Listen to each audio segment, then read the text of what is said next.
By now, I think most of us know that we are looking at, this is the year of Luke for us to focus on, and so our attention goes to the book of Luke once again, and we're going to back up a little bit. We've been the last couple weeks looking at Jesus' one of the first miracles he performed in public, the beginning, the early beginnings of his public life and ministry. And this morning, we're going to back it up a little bit. Lectionary backs us up. And I'm going to be reading about the presentation of Jesus in the temple. Thus, our earlier readings and our psalm and Pat's reading this morning focused on temple life, if you will. And so now we find ourselves going back, looking at the temple once again, before Jesus became an adult and his ministry. And I'm going to be reading Luke 2:22 to 40. And I also, in my research this week, used the New Living Translation, and I'll share a little bit about why I made that choice as well. But let's give a listen to Luke 2:22, starting at 22 to 40. The time came for Joseph and Mary to perform the ceremony of purification, as the law of Moses commanded. So they took the child to Jerusalem to present him to the Lord, as it is written in the law of the Lord. Every firstborn male is to be dedicated to the Lord. They also went to offer a sacrifice of a pair of doves or 2 young pigeons, as required by the law of the Lord. At that time there was a man named Simeon living in Jerusalem. He was a good, God-fearing man and was waiting for Israel to be saved. The Holy Spirit was with him and had assured him that he would not die before he had seen the Lord's promised Messiah. Led by the Spirit, Simeon went into the temple. When the parents brought the child Jesus into the temple to do for him what the law required, Simeon took the child in his arms and gave thanks to God. Now, Lord, you have kept your promise, and you may let your servant go in peace. With my own eyes I have seen your salvation, which you have prepared in the presence of all peoples, a light to reveal your will to the Gentiles and bring glory to your people Israel. The child's father and mother were amazed at the things Simeon said about him. Simeon blessed them and said to Mary, his mother, "This child is chosen by God for the destruction and the salvation of many in Israel. He will be a sign from God, which many people will speak against, and so reveal their secret thoughts. And sorrow, like a sharp sword, will break your own heart." Now there was a very old prophet, a widow named Anna, daughter of Phanuel of the tribe of Asher, daughter of Phanuel of the tribe of Asher. She had been married for only 7 years and was now 84 years old. She never left the temple. Day and night she worshiped God, fasting and praying. That very same hour she arrived and gave thanks to God and spoke about the child to all who were waiting for God to set Jerusalem free. I'm going to end at 38. This is the words of Luke. Thanks be to God. I invite you to look at your cover this morning. There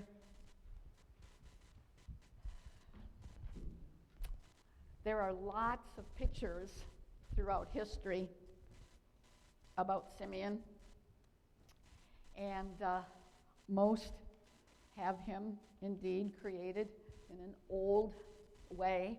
Some are hunched over, I think designating how long that Simeon waited for God's promise to him through his Holy Spirit.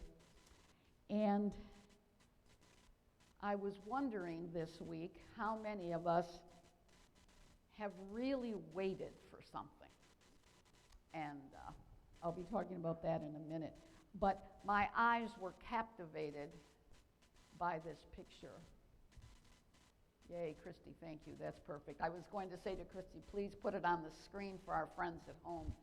Look at the light and where it's coming from, and look what it does to Simeon's countenance. That says to me, peace. It says to me, precious gift. It seems like the whole world Simeon is really holding in his hands, the world of hope. Thus, I titled the message, The One and Holy. I'd like to go for a minute to the New Living Translation, which I managed to copy off this morning quickly. And we'll see one different translation here from what we read in Good News, which was equally as lovely. But look at how you know me, I'm one of those, look at the subtleties and why translations were chosen the way they were and those things. So this starts at the New Living Translation, for those of you who are kind of keeping track or want to check it out, 25 through 38. At that time, there was a man in Jerusalem named Simeon. He was righteous and devout and was eagerly waiting for the Messiah to come to rescue Israel. That's a little different. The Holy Spirit was upon him and had revealed to him that he would not die until he had seen the Lord's Messiah. Good News didn't say die. It said he waited a very long time, and God promised that he would not see the Messiah until before he passed. And New Living Translation just comes right out and says, he promised Simeon, you will not die until you see the Christ, the Messiah. Now, I don't know about you, but if I had the Holy Spirit vision in my heart that God intended me not to die until, I think I would have paid pretty close attention. And I think that would have been a barometer by which I lived my life. Wake up in the morning. Good morning, God. I'm still awake. I'm still waiting. Good morning, God. I'm still awake. It must not be time yet. And what did he do? He didn't just stay in his house close to the temple and continue on his life praising God from where he was in the village.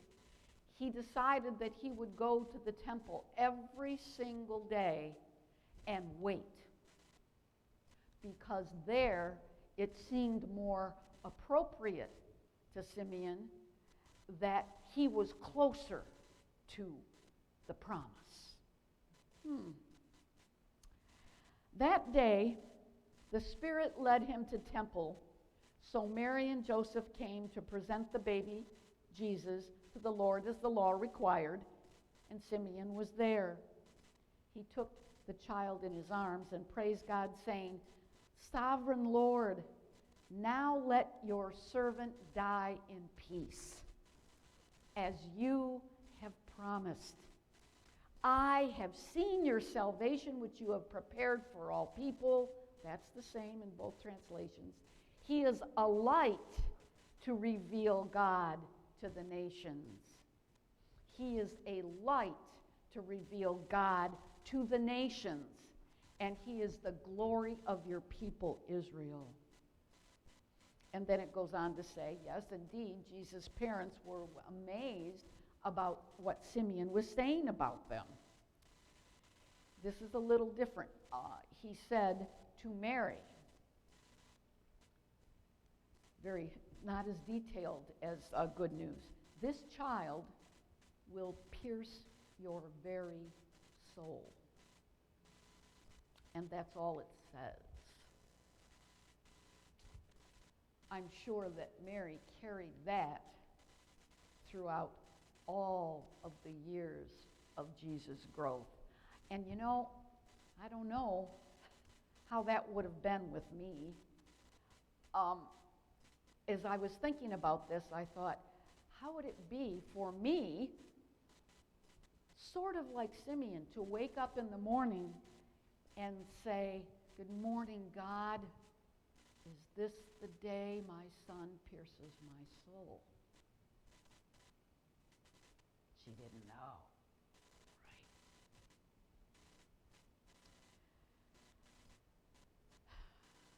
right? I lost my place. And then we moved to Anna. Anna, a prophet, was also in the temple. She was from the tribe of Asher, and she was very old. Her husband died when they had been married only 7 years. Then she lived as a widow until age 84. She never left the temple, but stayed there day and night, worshiping God with fasting and prayer. And she happened to come along just as Simeon was talking with Mary and Joseph, and she immediately began praising God. She talked about the child to everybody who was there, everybody who had been waiting expectantly for God to rescue Jerusalem. It's about waiting. The passage begins with waiting. In Luke 2:25, Simeon was waiting. The New Living Translation likes to put it in English differently and says, eagerly waiting. There it is. Eagerly waiting. It's more than just hanging out. Do you wait when you go to the dentist's office? Most times. Yeah, you know where I'm going, don't you? Yeah, I hate the dentist. And there's something about sitting in the waiting room when you sign in, you know, and these days you got your mask on, and you sit, and seems like there is always a period of waiting. And during that time, I wonder what you all think. Now, there's magazines on the thing for you to look at, and you look around if there's someone else waiting, don't you?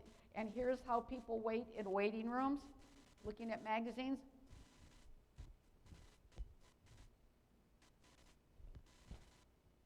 And if I think we were to ask them, gee, what was that article about? They would, I have no idea. Why? You are thinking, I think, most times about, I wonder how this is going to go. Gee, I wish I had put this appointment off for another 6 months, right? There are all kinds of different, I wouldn't say you were eagerly waiting when you're sitting waiting. Or then it gets worse, because then you get in the chair, right?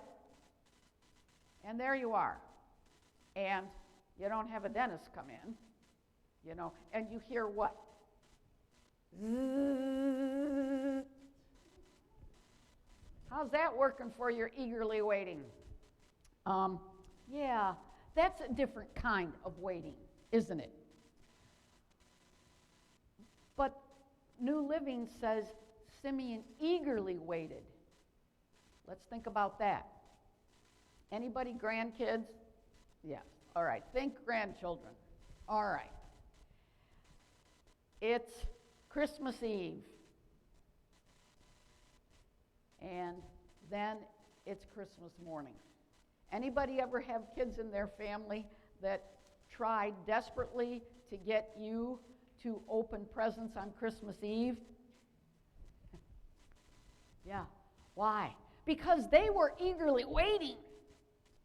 Now, most of the time, they didn't know necessarily what were in those bright packages, but that was called anticipation, right? And it was a buildup. And if you were a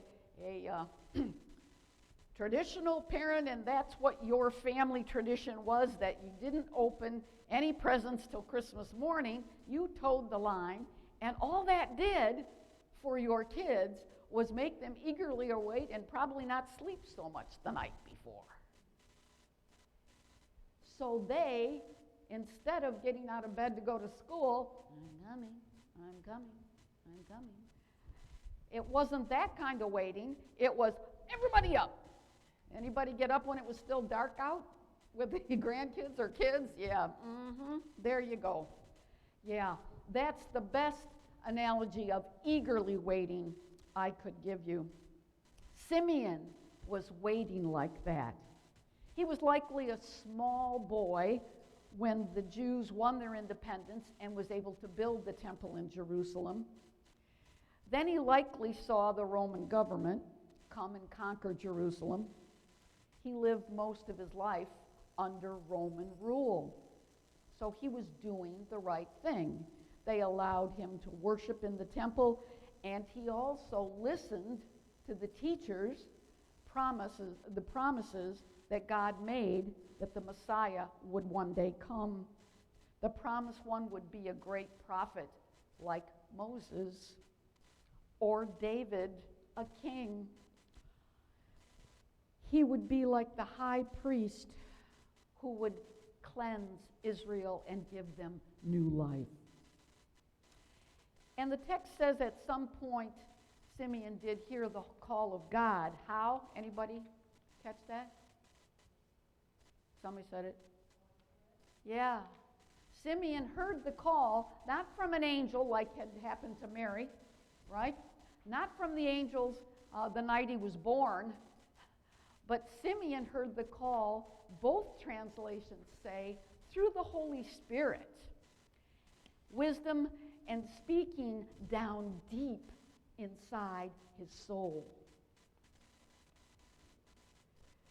So I'm wondering today, how do you wait? Do you wait for things in the world, some begrudging waiting, some just peacefully waiting? Here's one. Anybody ever peacefully wait for the sunrise? And any campers? Any people living on the lake, and maybe the first light has dawned, so it's not pitch dark, but you grab your coffee or whatever it is you do when you wake up, and you go and you get all ready, and you wait. But you're not, probably one of the few times during the day that you're not in a hurry.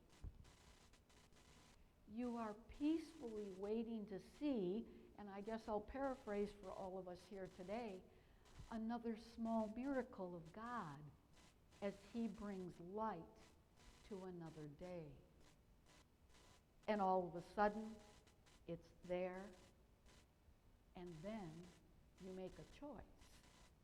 I could sit here forever. Nope, I gotta go. Enter the world, right? You know, I wonder how many of us long for more time to sit and meditate, to sit and be. And for me personally, the waiting is always sweeter when there is God's natural gifts around me.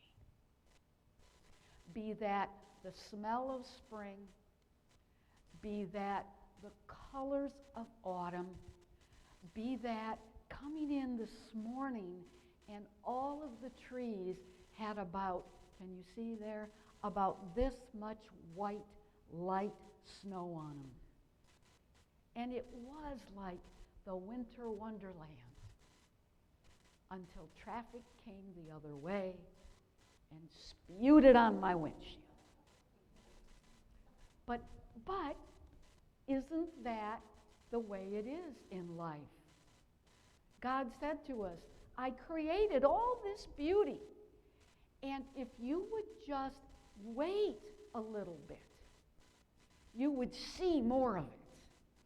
And in doing that, you would become more energized to eagerly await more of my everyday miracles in your life. But if you begrudgingly wait, God, you said you would heal my friend. God, you promised never to leave us or forsake us. God, can you help me with this? I have been humbly praying. Please, God, I am begging. Haven't we all at some times in our life, I keep hitting this, but how quickly we can shift gears, right? How quickly we can shift gears. God just spreads everyday blessings on us, and we take some for granted. Every day. If we can learn two things. First of all, in order for Simeon to be able to receive God's blessing and miracle of letting him live a life full and peaceful, but eagerly awaiting the promise that he personally promised him. Wow. Can't we too wait eagerly on God to do the next, get this one, best thing for your life? I'm going to repeat that one and then I'm going to close. Why we can't get better at eagerly, that doesn't mean jumping up and down. It just means you have got the wisdom of the Holy Spirit energy within you saying, yes, God, good morning. I eagerly await the next best thing you are doing for me. Even in the midst of ill health, of losing another person you love, of the trials and the tribulations of the world that we live in. You are overcomers if you are eager waiters. Amen. We remind you about our offerings as we start a new year. We start over again, and the treasure chest in the back seems to be working really well for us. So we'll continue to have our treasure chest back there for 2022. And we thank you for everything that you have done for your church and the people of God here in the last year. And just a reminder that obviously if we look around in the winter, it's some of our hardest months, so we get slower, but the heat bills still come, you know. And so if you can also be eager givers and keep us on track till we can have warmer weather and more friends back with us, we would love that to happen for us. God bless you. And let's watch our meditation moment.